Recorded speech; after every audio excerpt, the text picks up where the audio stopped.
Hi అండి, చూసారా కటక్నాథ్ కోడి కూర ఎలా ప్రిపేర్ చేసుకోవాలో ఒకసారి చూద్దాము. చూడండి, చాలా అంటే చాలా టేస్టీగా ఉంటుంది. అందరూ కూడా ట్రై చేయండి, చాలా బాగుంటుంది. తయారీ విధానం ఎలా అంటే, ముందుగా మనం కటక్నాథ్ శుభ్రంగా కట్ చేయించుకొని దానిని శుభ్రంగా కడుక్కోవాలి. కడుక్కున్న తర్వాత దానికి కారం, ఉప్పు, పసుపు, మసాలా పెట్టి 5 మినిట్స్ పక్కన పెట్టుకోవాలి. అది చాలా అంటే చాలా మంచిదండి. మనం పెనం పెట్టుకొని అందులో ఆయిల్ వేసుకొని ఆ ముక్కల్ని అందులో వేసుకోవాలి. అందులో వేసి శుభ్రంగా ఫ్రై చేసుకోవాలి. మామూలుగా నాటుకోడి రుచే కానీ అది చాలా కటక్నాథ్ చాలా వేరుగా చాలా బాగుంటుందండి.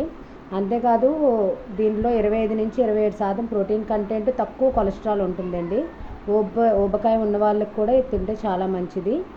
షుగర్ పేషెంట్లు, నెక్స్ట్ హిమోగ్లోబిన్ శాతం తక్కువగా ఉన్న వాళ్ళు తింటే చాలా మంచిది. ట్రై చేయండి, దొరికితే మాత్రం వండుకోండి.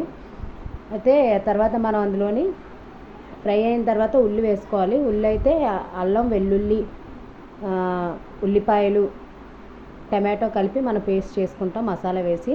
ఆ పేస్ట్ని వేసుకొని బాగా ఎర్రగా వేపుకోవాలి. వేపుకున్న తర్వాత అందులోని కారం, మనకు కారం సరిపోలేదని మళ్ళీ వేసుకున్నాం.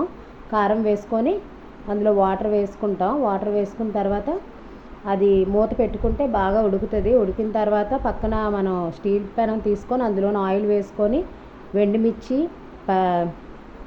జీలకర్ర, కరివేపాకు కలిపి ఫ్రై చేసుకోవాలి. ఫ్రై అయిన తర్వాత చూడండి, అగో చికెన్ మనం కర్రీ తయారైన చికెన్ ఉంది కదా, దాన్ని అందులో వేసుకొని మొత్తం కూడా కలుపుకోవాలి. చాలా అంటే చాలా బాగుంటుంది ఫ్రెండ్స్, ట్రై చేయండి.